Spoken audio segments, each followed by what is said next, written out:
Ya, assalamualaikum warahmatullahi wabarakatuh. Selamat pagi anak-anakku.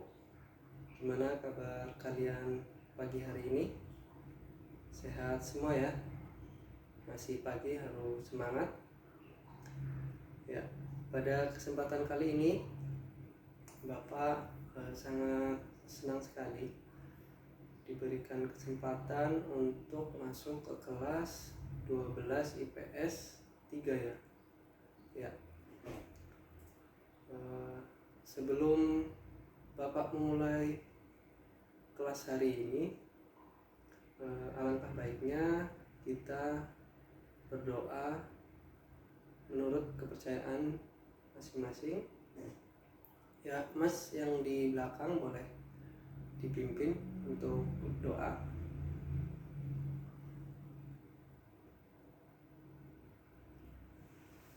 Amin. Terima kasih anak-anakku.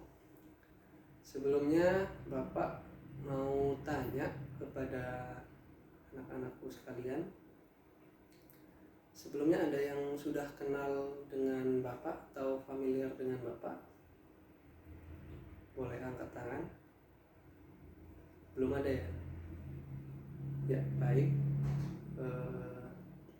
Sebelum lanjut lebih dalam, alangkah baiknya Bapak memperkenalkan diri terlebih dahulu, karena tak kenal maka tak sayang. Jadi biar kita lebih akrab dan tidak tegang. Baik, perkenalkan, nama Bapak Said Abdullah. Bapak berasal dari Kabupaten Malang, tinggal di Kecamatan Moga, Desa Mangiraja. Mungkin ada yang kenal desa saya. Oh, ada ya, satu ya, sama juga. Oh iya ya, nanti bisa pulang bareng sama saya kalau gitu ya.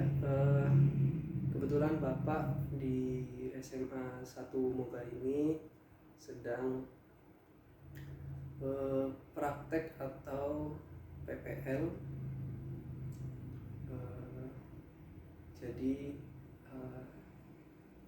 Bapak di sini sekitar 1 bulan untuk mengajar kelas 12, terutama kelas 12 IPS. Bapak berasal dari Universitas Indraprasta PGRI Jakarta. Barangkali nanti adik-adik lulus pengen kuliah bisa melanjutkan di universitas yang sama dengan Bapak. Ada yang mau ditanyakan? Barangkali kurang jelas atau kepo dengan Bapak, silakan. Tanggal lahir? Oh iya, Bapak lahir di Pemalang tanggal 23 Agustus 1997. Sekarang Bapak umur 23 tahun. Ada lagi yang bisa ditanyakan? Cukup ya? Baik, kita lanjut untuk materi hari ini. Hari ini Bapak akan membahas mengenai layanan penguasaan konten. Ada yang sudah pernah dengar atau tahu mengenai layanan penguasaan konten? Belum ya? Baik, saya Bapak jelaskan dulu. Layanan penguasaan konten itu adalah suatu layanan di bimbingan dan konseling, di mana layanan ini bermanfaat seperti namanya ya, konten atau kemampuan kompetensi. Jadi layanan ini bertujuan untuk adik-adik semua dapat menguasai materi atau kemampuan yang dapat berguna nanti baik di sekolah, di lingkungan sekolah, mungkin bahkan sampai ke masyarakat. Ada yang mau ditanyakan mengenai layanan atau materi pada kesempatan kali ini? Tidak ada ya. Untuk kepentingan bersama, jadi nanti pada saat saya menyampaikan materi, mohon anak-anakku sekalian dapat memperhatikan apa yang saya sampaikan. Jadi semuanya bisa mendengarkan, dan ketika mau bertanya dapat mengangkat tangan terlebih dahulu agar Bapak bisa menunjuk dan tertib. Ngerti ya? Baik. Untuk topik materi kali ini, Bapak akan mengajarkan mengenai tips atau cara berbicara di depan umum atau public speaking ya. Gimana berbicara di tempat umum itu sepertinya sepele, cuman ada beberapa orang yang mungkin bergetar ketika di depan umum, bahkan sampai keringet dingin ya. Mungkin anak-anakku sekalian ada yang mempunyai pengalaman seperti itu ya, ketika sudah dipersiapkan matang-matang, pada saat sudah maju ke depan tapi ngeblank. Nah, sebenarnya public speaking itu juga ada tips biar kita lancar di depannya, mulai dari pembukaannya gimana, terus nanti kita intonasinya gimana, intonasi suara. Jadi audien itu menerima pembicaraan kita tuh bisa sampai ke diterima di pikiran mereka. Jadi keterima loh, maksudnya apa yang kita informasikan dapat diterima dan tidak bosan audionya. Nanti bisa dipraktekkan sama anak-anak sekalian setelah selesai materi kali ini. Jadi gimana sih caranya kita bisa dapat berbicara di depan umum dengan lancar? Yang pertama pasti harus ada persiapan dulu. Nggak mungkin kita langsung tahu-tahu masuk naik ke atas panggung kita ngomong asal gitu kan, nggak mungkin ya. Harus kita menguasai materi, karena kan ada beberapa kita bicara di bicara umum, ada yang formal, non formal. Mungkin kalau non formal bisa langsung kita tanpa persiapan, contohnya pidato penyambutan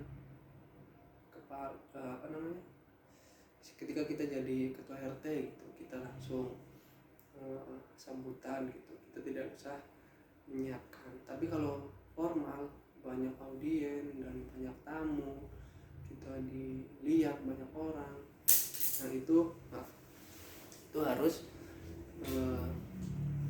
dipersiapkan. Kemudian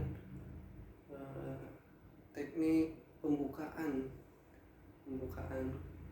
pada saat pertama kali, karena pembukaan ini sangat penting. Ketika pembukaan kita sudah berjalan lancar, audien itu akan terfokus pada diri kita.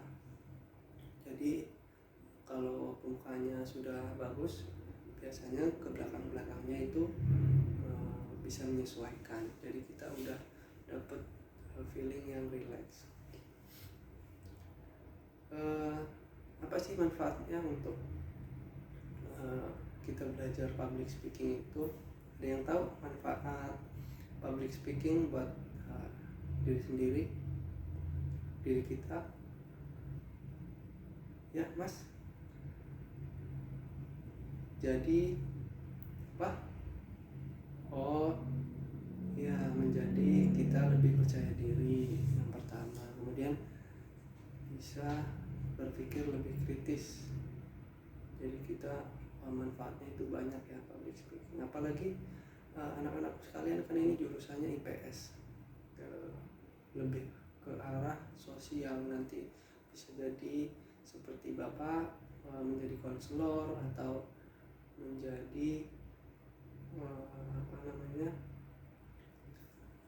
psikolog.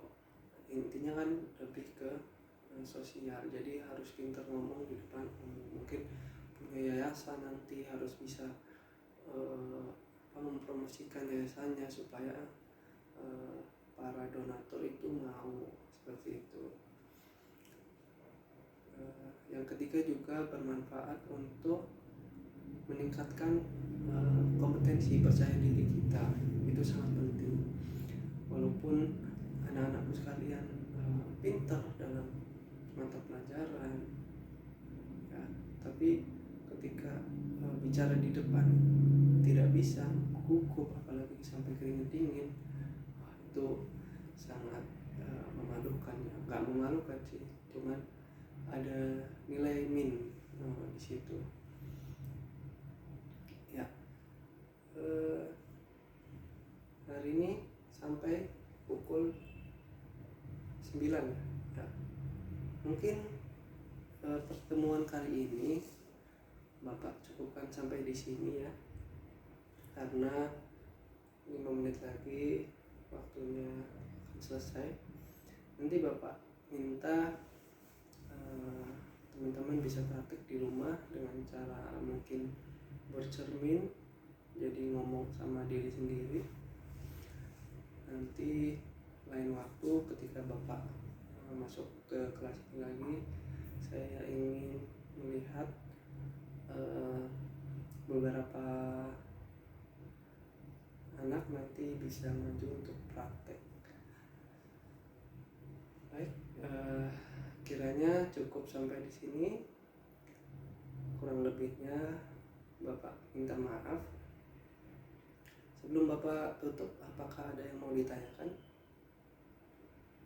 Tidak ada? Ya. Baik, Assalamualaikum. Bapak akhiri. Assalamualaikum warahmatullahi wabarakatuh.